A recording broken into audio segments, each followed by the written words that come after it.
EVM से ही हुआ था, जिसमें शुरू में कोई धांधली और बेईमानी आदि नहीं हो पाई थी। साथ ही यहाँ लोकसभा आम चुनाव में प्रदेश के अन्य राज्यों में भी अकेले चुनाव लड़कर खासकर वोट प्रतिशत के हिसाब से पार्टी की काफी अच्छी स्थिति रही है। लेकिन पिछले कुछ वर्षों से अब हर चुनाव में ईवीएम में काफी धांधली व बेईमानी आदि हो रही है, ऐसी आम धारणा है, जिसकी खास वजह से अब हमारी पार्टी को भी यूपी सहित पूरे देश में काफी कुछ नुकसान हो रहा है।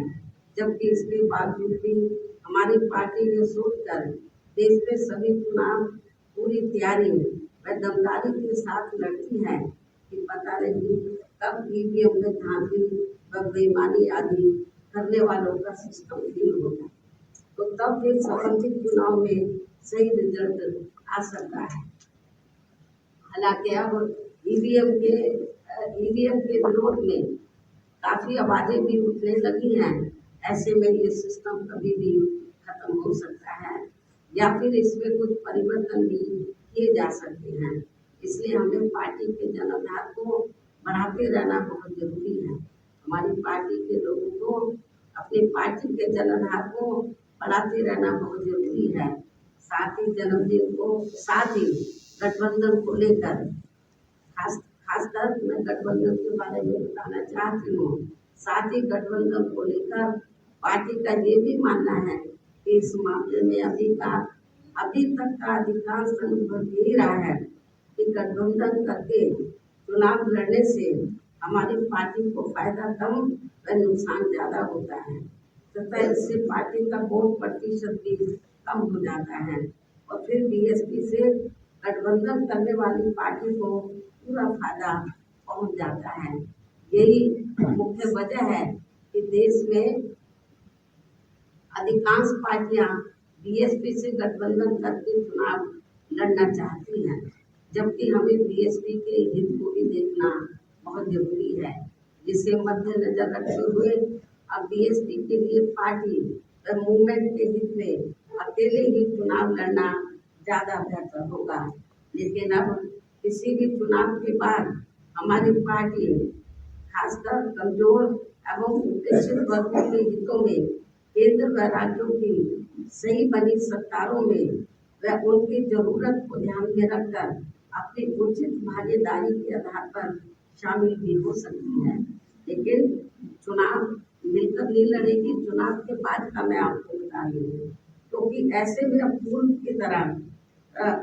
की तरह पार्टी बाहर से फ्री में समर्थन देने वाली भी है, ताकि अपने लोगों के हितों में कुछ जरूरी कार्य होते रहे। संक्षिप्त में मेरा यही कहना है कि हमारी पार्टी अब देश में जल्दी ही होने वाले लोकसभा के आम चुनाव अकेले ही लड़ेगी, अर्थात किसी भी पार्टी व गठबंधन के साथ मिलकर ये चुनाव नहीं लड़ेगी। इन्हीं जरूरी बातों के साथ ही अब मैं अपनी पुस्तक का विमोचन करूंगी।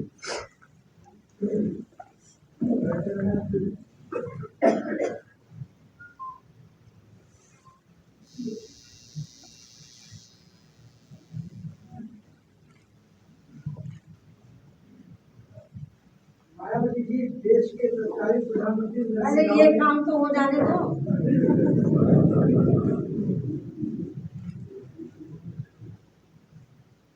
देश के सरकारी प्रधानमंत्री राहुल ने आपको कहा था कि आप भारतीय लोकतंत्र का चमत्कार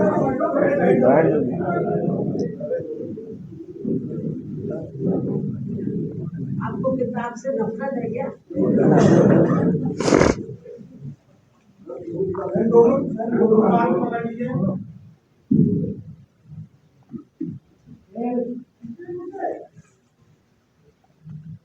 कहाँ से कर लो? अच्छा चलो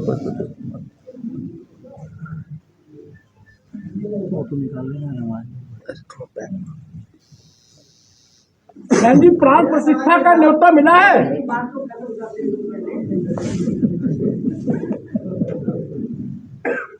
और अब मैं अंत में मीडिया बंधुओं से मेरे जन्मदिन का केक आगे लेने का आग्रह करते हुए अपनी बात यही समाप्त करती हूँ।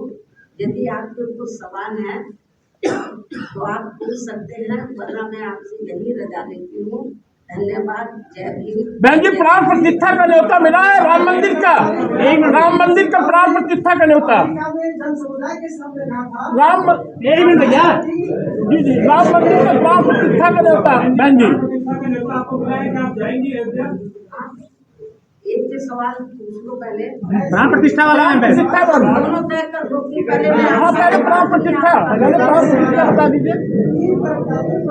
अरे प्रधानमंत्री को छोड़ो यार। भारतीय समुदाय के सामने कहा था कि मायावती देश के लोकतंत्र का चमत्कार है और देश को उसने स्वीकार किया था कि मायावती देश की प्रधानमंत्री पद की आज आपका दावा क्या है? उनकी सोच का मैं स्वागत करती हूँ। आपने ये सवाल पूछा हाँ जी, कि आपको राम मंदिर प्राण प्रतिष्ठा का।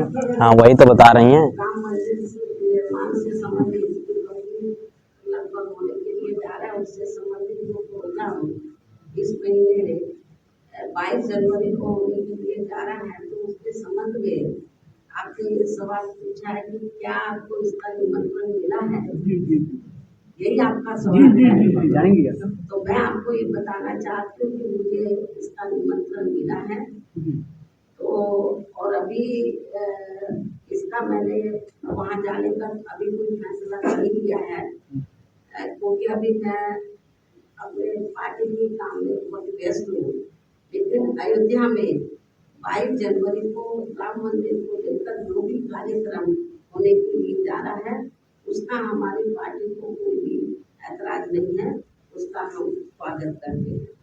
और आगे चलकर जब बाबरी मस्जिद को भी लेकर ऐसा कोई प्रोग्राम होता है, तो फिर उसको भी लेकर हमारी पार्टी को कोई भी ऐतराज नहीं होगा, उसका भी हम स्वागत करेंगे। क्योंकि आप लोगों को मालूम है कि हमारी पार्टी धर्मनिरपेक्ष पार्टी है और सभी धर्मों का हमारी पार्टी एक बराबर उनका सम्मान करती है। तो चाहे हिंदुओं का मामला हो या सिखों का हो, बुद्धिस्टों का हो, मुस्लिम समाज का हो या अन्य मजहब को मानने वाले लोगों का हो, तो उनका कोई भी कार्यक्रम होता है या वो कोई भी ऐसा कोई फैसला लेते हैं, तो जो मानवता इंसानियत के लिए है, तो मेरे ख्याल कभी हमारी पार्टी ने उसका विरोध नहीं किया है।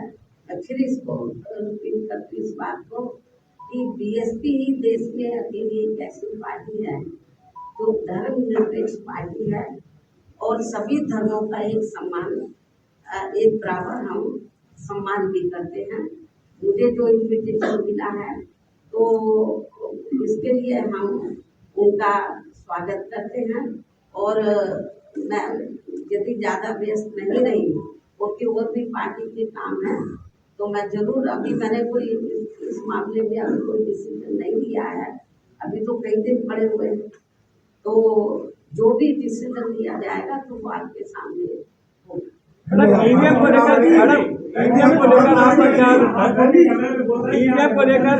इस तरह ईवीएम को लेकर आप हमेशा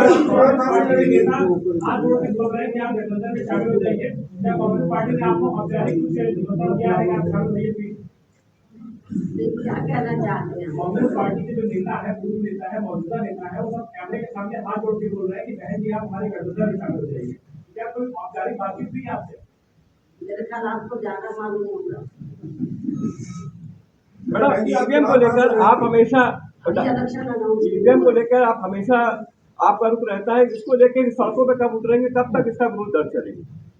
जरूरी है सड़कों पे उतरना, काम करने के अपने तौर तरीके होते हैं, हर पार्टी के अपने तौर तरीके होते हैं। कांग्रेस का अपना तौर तरीका अलग है, बीजेपी का अपना है, हमारी पार्टी का अपना अलग तौर तरीका। हमारी पार्टी वैल्यू बेस्ड पार्टी है। शायद आपको मालूम नहीं है कि पूरे देश में इस समय हमारी पार्टी के छोटे छोटे वैल्यू चल रहे हैं, अकेले यूपी में नहीं, देश के अन्य राज्यों में। और बंद जगह पे वो कैडर कैंप होते हैं जिसमें पार्टी और मूवमेंट के बारे में उनको डिटेल में बताया जाए। तो जरूरी नहीं है हम हाउ हल्ला करें जैसे दूसरी अपनी पार्टी के अपने अपने सोच नहीं है, हमें दूसरी पार्टियों की नकल नहीं करनी है। हमारा जो अपना एक सिस्टम है काम करने का उसके हिसाब से हम लोग चलते हैं। अभी हाल के चुनाव में आपका जो मत प्रतिशत था वो 2.5 से 2.5 रह अब ये तो चलता रहता है, ये आपके सामने आता रहेगा। हाल के चुनाव में मैडम, हाल के चुनाव में जो मत प्रतिशत था तो ये 2.5 से 2.5 रह गया है, और ऐसी स्थिति में किस तरह से आपका ये मत प्रतिशत बढ़ेगा? राजनीति में उतार चढ़ाव आते रहते हैं। बीजेपी आज इतने मोदी का प्रोग्राम कर रही है, ये सब है जो कहना चाह रहा है। ये कहा जा रहा है कि अगर कांग्रेस